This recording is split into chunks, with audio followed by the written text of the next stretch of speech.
Welcome to the Whiskey Throttle Media 2026 250 Global Showdown Finale. We've got our finalists, Honda, Yamaha from the Japanese Showdown, and we've got Triumph and KTM from the European side, and they are battling today to see who will make the best 250 motocross bike on the planet. I want to thank the folks who are supporting this. Bel-Ray Total Performance Lubricants, thank you guys so much. Element, you guys are looking for a hydration replacement drink, that's it. Check those guys out. Incredible flavors, no sugar, no baloney, just good stuff. Huge thank you to ETS Racing Fuels. These guys have been taking care of us for a while now. All of our project bikes, test bikes, everything we run is ETS fuel. It's clean.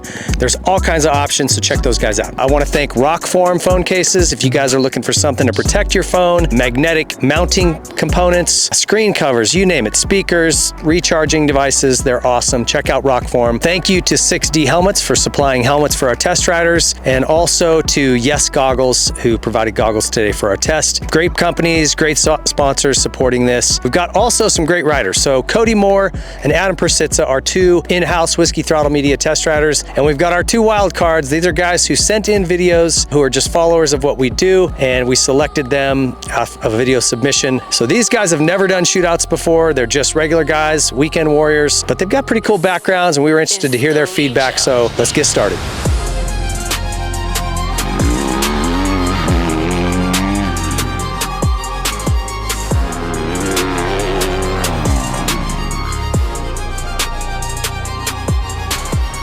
We're here with our first test rider, Adam Persitza. And Adam, you've been super consistent with us. You did this whole 250 shootout, so you've ridden all the bikes multiple times. Track was a little tighter than kind of what we've been riding. Private facility here, the We1 training facility. Tight, but rutted, and a lot of the race teams test out here, so there is some good feedback you can get from it. Yeah, so the nice thing, I mean, we had 3 full days of this. Obviously not every bike at every track, but just getting a lot of different conditions. So especially for the ones advanced, it's nice to get them in like an open, fast track, and then now coming to a tight, more rutted, technical, like a lot more on off the throttle. So I think it just gives a more comprehensive test and better feedback to the people watching the video. Okay, we have one of our guest test riders here, one of our video submission winners, Stenson Womack. Man, thanks for jumping in and doing this. Oh, thank you. It's a dream come true. In an effort to, one, just kind of engage with people that follow what we do, but also to try to have some just pure objectivity, we wanted to bring in some outside test riders, and I think this is something we'll do moving forward. You guys are the test dummies, so tell me how it went today. It went awesome. I haven't ridden a 250F in years. I'm on the heavier side for a 250F. It was a blast, and holy cow, if you haven't ridden a 250F in a while, ride one, because the tech in them is awesome. They're way faster than I remember, and yeah, it was a blast and great bikes. Did I feed you any kind of premeditated stuff about which bike to pick today? No, I showed up and how you doing? Go ride. Okay. Cole Klein, this was another one of our video submission winners. You had 2 videos. One really professionally edited, done well. Yeah, we had to get one out there and then go from there and make an actual one that wasn't before work first thing in the morning. So. And you also had an army of people messaging us. You gotta pick this guy. Dang, if I don't pick this guy, we're in trouble. Yeah, the mob's gonna come after you. Yeah, but I'm glad we did, dude. You're a good rider. You have a good understanding of mechanics. Yeah. You're a mechanic. Yep. Normally? Technician. Yeah, give me a little bit of your background. So, went to MMI around 2015. Started doing personal wrenching. Realized I didn't want to do the traveling. Went into a dealership, and the rest is history. It's been 8 years now. Working in shops and wrenching away, building motors, doing suspension, custom bike builds, you name it. But you ride a lot too, yeah, also. Every weekend, religiously. Okay. No matter what. So I like that. You've got the technical, mechanical side, but also you're a regular rider. All right, our next test rider is Cody Moore, one of our regulars. How was today? Different track, all of the finalists in here. It's got to be tight. Everyone all day long, I heard you guys say it's very close. Yeah, I mean, just start off, the track was definitely different, but I had so much fun today. I think it really showed all the bikes and their characteristics really well. I mean, the ruts were deep. You had, some mud, some dry, some hard packed, some soft. Like, it had everything. Uphill, downhills. Yeah. Coming into 4th place, surprisingly, I have the Honda.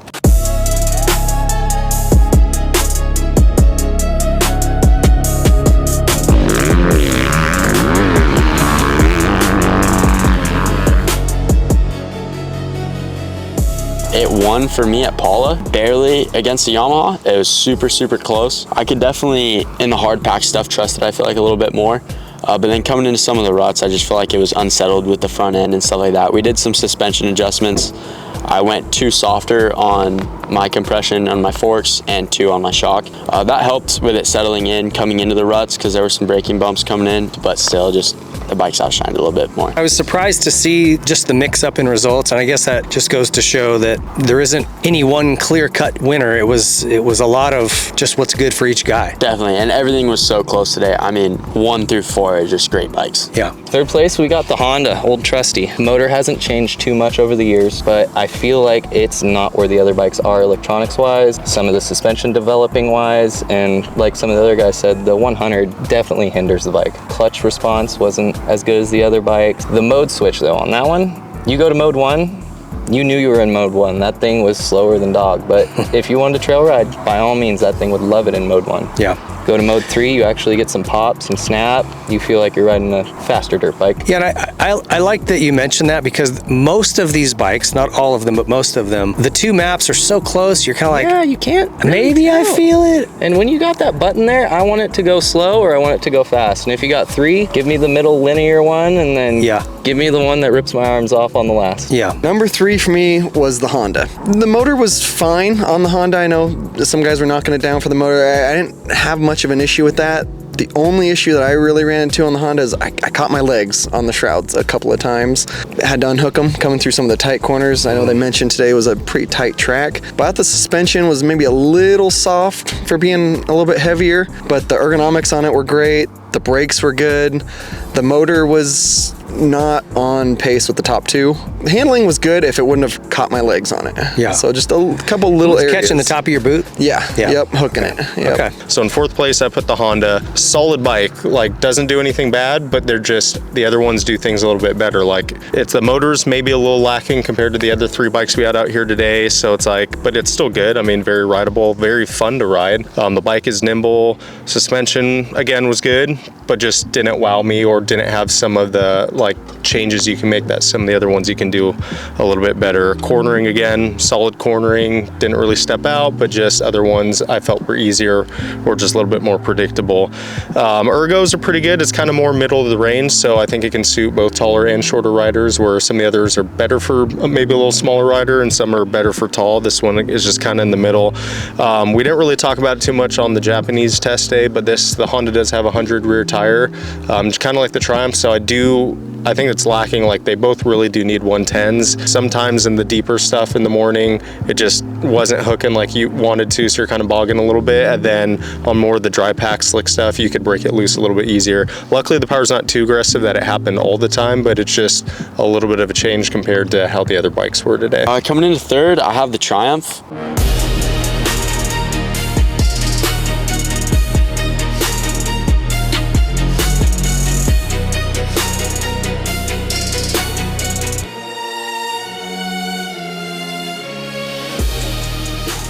I really enjoyed the Triumph today. The only thing that I think kept it from going higher up was just how it revs out. I feel like it revs out a little bit too soon compared to the other bikes, but it pulls bottom end, I feel like could be a little bit better. It's very controllable, manageable. You could probably ride the bike forever. I mean, it's so fun and just easy to ride. I didn't actually touch the suspension on that at all, just that sag, and after that I just rode it. I rode it first bike this morning, and then just re-ride it again after the track got broken in. I rode it again later on, and I think that kind of bumped it up from 4th to 3rd for me, was just riding it again after the track broke in.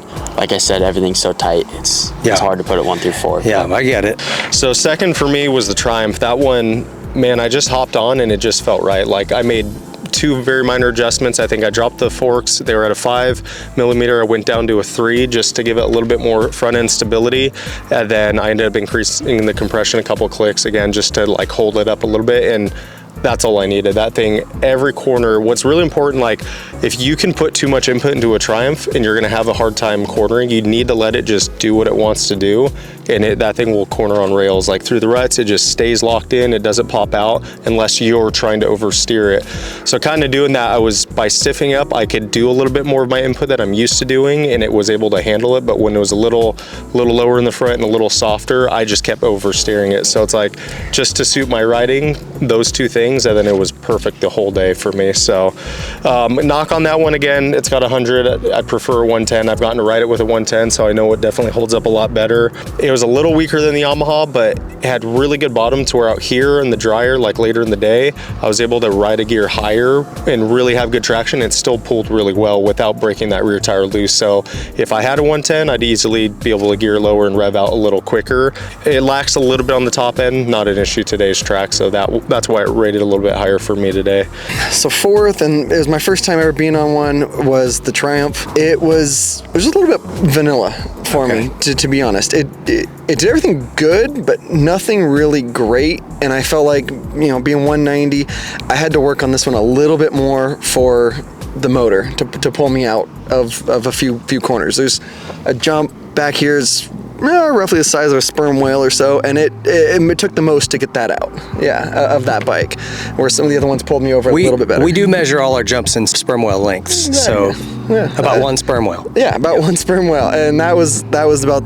I had to work the most on the Triumph to get over it cleanly. It handled, honestly, I thought great. The brakes were phenomenal. The suspension I was happy with. And 250 class, horsepower is king, and that one made me work a little bit harder than the other ones. Take me into your winner. Obviously, it's Triumph, which is never rode one, but it's a really good all-around bike. We did a minor adjustment on the forks. Raised them up a little bit. Okay. And then we also put them back down to see which one made a better difference. I felt like the front end was a little high with them pushed down, so we went back up to, I believe, 5 millimeters. That bike's great. Yeah. I love it. Not a fan of the cluster on the side with launch control and quick shift. There's too much going on there. It's big, it's gaudy. It's like a dashboard. Yeah. It's too much. Leave it a dirt bike. Let it be a dirt bike, Power of it was really linear, and they are right. It does rev out a little earlier, but where they have the power is more rideable. And it just suited my riding style and what I wanted to do. I could play. I could do little wheelies, nose wheelies if I wanted to. The brakes felt great. The clutch is actually a little better than the KTM, I felt like. They built their own frame and it's bitchin'. The main thing about that was just comfort for you. You just felt like at home on it? Yeah, I could get on that bike and buy it off a dealership and just rip the heck out of it and have a grand old time. I did notice when we did our introduction back in Florida for that one a couple years ago, the fork height has a huge effect on the way the bike works. So if you do get one, just know that, don't be scared to drop it up a couple, drop it down a couple mils, just play with it and find what works best for you. Yeah, because it does feel like you're sitting on a older, say, 07 Yamaha, where you're really in the cockpit. You're not up on top of it, you're not too down low, but there were certain scenarios where I was like, okay, the front end's a little bit too high here, we're gonna adjust this, and after that, phenomenal. Second place, and this could have been a 1A, 1B, for me was the KTM.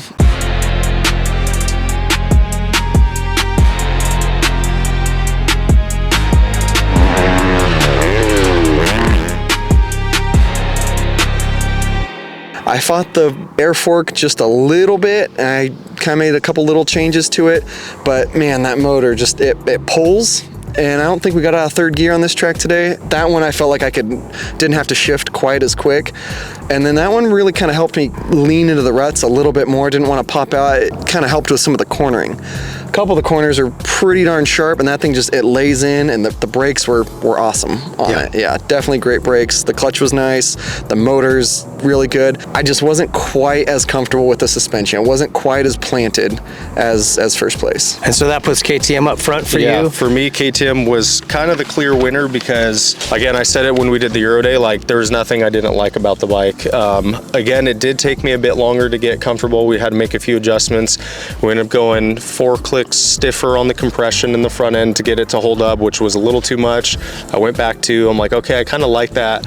And this is where I give KTM a lot of credit. Like there's a lot of adjustability within the bike, kind of like Cowway I talked about on the Japanese test day, but okay, if it's clickers aren't quite doing it, they give you a pump and you can adjust the fork air pressure and get a more precise feel, because we ended up going from 10.3 bars to 10.5, which then the clicks I'd gone up was too much, so I backed it back down like so I had no adjustment in my compression from the start, and then that thing was just planted wherever I wanted to put it. Again, just settled in the rut super nice, handled the flat. We did mess around a little bit more where we had the different ventilation like covers for the airbox. So in the morning we started with the more closed off one. In the afternoon we opened it up with a more vented one, and then that thing has just such a solid power band from bottom to top. Like, it never misses a beat. It's not too aggressive at any point. It just pulls and will keep going. So I did really like that one in the aggressive power with that airbox opened up. It just, man, that thing could go forever. It's a monster for sure. Yeah. And that the spring fork, while there are some knocks on it, I'm not a huge fan, but the only reason I'm not a fan, you have to set the pressure every time you ride. You have to check it multiple times throughout the day if you're riding for an extended period of time, because it will change with temperature changes, elevation change. Just sitting there, it'll lose pressure. But you can make a spring rate change just with a little air pump. Yeah. You know? So that's nice. The flexibility and adjustability is really nice. It's just a little more work. It is, to keep it where you want it, and they've gotten the performance really good. I'm gonna be a little bit polar opposite here on this one. 4th place, KTM. Really liked the engine performance, liked how it handled with the power wise, but I couldn't get over the air fork. Just what was it about the fork that you didn't like? The KYB suspension, the Showa suspension that was here on the other bikes, just couldn't keep up, I feel like how the other With bikes what actually, those would, yeah. We actually took off the airbox lid at the end of the day, realized we've been running the sealed airbox all day, let's open it up and see what it does. And it is noticeable. You do get a little bit more throttle response, a little bit more air flowing through the motor, and it feels a little more peppy. Picks it up a little bit. But I just couldn't get over the frame and the fork. So it was just a handling thing for you? Yeah, it was definitely a handling thing. I just couldn't get comfortable. 2nd place, I have the KTM. I felt really comfortable on it. I enjoyed it all day long. I rode that one twice as well to try to get a little bit more laps in to figure it out. No, I felt super comfortable on it. I mean, I hopped on and just immediately, the power's there from low all the way to top. I love how the gear ratios are coming through on the uphill right here. I could hold 3rd all the way up and it wasn't even revving out, which every other bike I'd have to shift 4th. Yeah, I would hear you on the Triumph come by here and it's just floating the valves. Yep. And on a couple other bikes, yeah, you could hear it still pulling. And I'm like, I didn't know if you were a gear lower. I figured probably not. Yeah. So you can actually hear what you're saying. 100%. I mean, the Triumph definitely revs out a little bit sooner, and I feel like it's close to the KTM characteristics wise, but just the KTM's gear ratio made it a clear 2nd place for me. I mean, it was close for 1st, but not quite there in the other areas. Okay, and so the winner was Yamaha for you? Yeah, winner was Yamaha for me.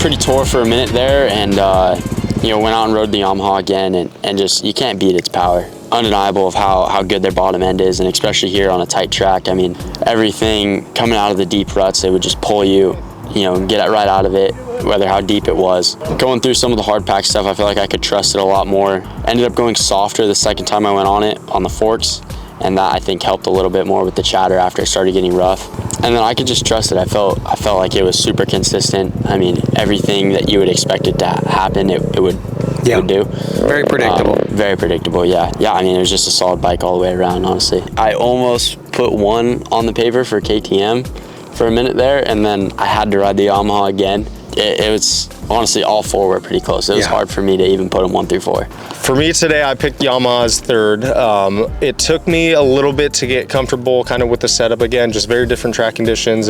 You're really like grabbing on in the morning, like hard to kind of get comfortable until the track developed. But start with the engine, really good engine. It revs like to the moon. Most of the ones I did more of the mellower maps out here just because you didn't need the extra power and you weren't really getting past 3rd at really anywhere else on the track. But I do feel like in the more aggressive map, it has just like a slight hesitation on the bottom. So I felt more comfortable in the more mild one just because it had I felt like a more rounded bottom end, even though you didn't have to rev out as much, but I didn't really need that here. We all like a rounded bottom end. Yes, that is a very good point. Suspension handling, this thing was, to me, 2nd best. It was solid. I had to make a few adjustments to get comfortable out here compared to when we were at Fox Raceway. That one I was really comfortable. I know you said you're splitting hairs with the top 3, but what is it about the Yamaha that you struggled with? Does it feel like too small for you? Yeah, that's my biggest knock. The 2 things I don't love about the Yamaha are just it's a little more cramped for me. Like I feel a little bit more opened up on, say, the KTM or the Triumph. And then I just do not like the seat on that thing. I wish it was more of a flat seat that most of the other manufacturers have. It's not bad, but it's just like I got more used to those things today because I've had more time on the bike. But then I hop on one of the other ones and I'm like, oh yeah, this it feels right to me. So What was second for you? Second, we're gonna have the Yamaha. Just great suspension. They're light years ahead of everybody, I feel like, with the electronics. The fact that you can have an app, you can lock the ECU. So if you're in a sketchy neighborhood or something, say your bike's parked in the garage, you don't trust your neighbors, you lock the ECU, walk away from it, and no one can start it. High speed rate of that bike is great. It handles phenomenal. When you're going and you're really on the gas and wanting to go fast, it does it. But I found when I tried to lug it, say a beginner rider buys the bike, it doesn't necessarily want to lug for me. I felt like I was really having to clutch it up to get back into the meat of the power if I wanted to just play around. Interesting. It definitely has a lot of motor. The suspension, to your point, I'm always surprised these other manufacturers don't, like, why does no one else use the KYB? It's such a good platform. And it's such a good initial response. You get more and more bottoming stiffness as you go through the fork. And like one of the other test riders said, he didn't feel like he bottomed it out all day. And he's 190. Yeah, and neither do I. I'm 192, 6'4". I overjumped a couple times and made a few mistakes here and there and messed around and found out, but it held up. It stayed straight and it kept on going. And the Yamaha it's just easy to ride. I didn't have to clutch it quite as much. The suspension, it feels so planted, and it just gave me that confidence with some of the areas when you're going to tip in and lean in. I felt like it didn't wrap or set into the ruts quite as well as the KTM. And to be honest, if I had to go do one fast lap, I probably would have picked the KTM. But if I'm riding more than a couple laps, the Yamaha was just so consistent. And the motor was just so much, I didn't have to clutch it. So if you're not a big clutch guy and you can lug it, the Yamaha had the luggability, and I'm a bigger guy. I was trying to bottom it, and I don't think I got that thing to bottom today with the stock suspension. Dang, that's saying something. I mean, the downdraft design that they have is patented, and it's until that patent runs out and these other companies can jump in on that, it's going to be the horsepower king. I mean, and I was blown away. Everyone always says in the 250 class, horsepower is king. And for a bigger guy like me, I'm 6 foot, 190. I had no issues. Would you consider now riding a 250? Oh, absolutely. Yeah. Not only that, I feel like mods almost kind of help on 250. You feel them more than you do on a 450. I had no issues. This morning it was kind of deeper, and the 250 just pulled everywhere. Yeah. And what about the gear here? You're wearing our last set that we hadn't really had anybody in this yet, and I like it. Looks good. Oh, thank you. Yeah, way to pick me for a model. But yeah, this stuff, I'm absolutely shocked at the price point. It's flexy, it breathes. I wear knee braces that fit right over my knee braces just fine. Today I was in an under chest protector. It flexes in all the right spots. Yeah, this is awesome. Yeah, sweet. Yeah. I'm glad you like it. 99 bucks, pretty good deal. All right, guys, that is a wrap on our 2026 250cc Global Showdown. 3 long days, but very, very good test riders.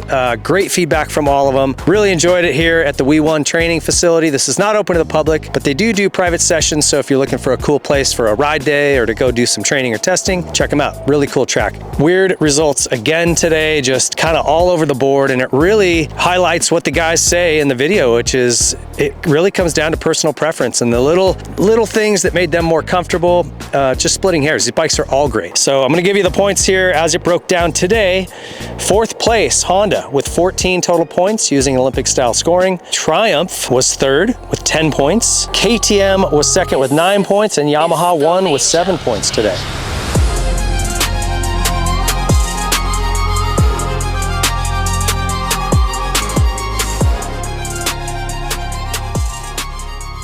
It's all right here. I did not prep these guys. We're not giving Yamaha the win because they sponsor the Whiskey Throttle show. This was totally just the feedback from the riders, and 2 of the guys we don't even know. We brought them in as part of a contest. So like I said, very, very close. All the riders said that they could make any of these bikes, take them home and be so happy with them.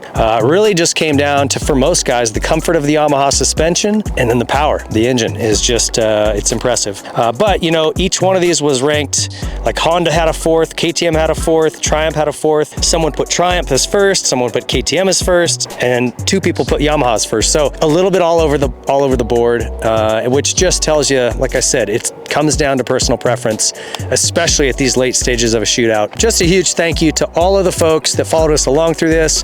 Thank you to our test riders. Thanks to Stenson and also to Cole for coming and jumping in and getting thrown into the deep end with shootouts. We're gonna have a separate little piece out just kind of talking about their experience, so look for that on our Instagram page. And we're gonna be doing this normally. So all of our showdowns moving forward, we're gonna bring somebody in from the outside, and so we'll bring you up to speed on those contests as they happen. But huge thank you to all our partners. Thank you guys for watching and following along. See you next time. If you like this video, please be sure to leave a like, subscribe to the channel, hit the notification bell so you don't miss any of our future videos, comment what you thought, and share it with your friends.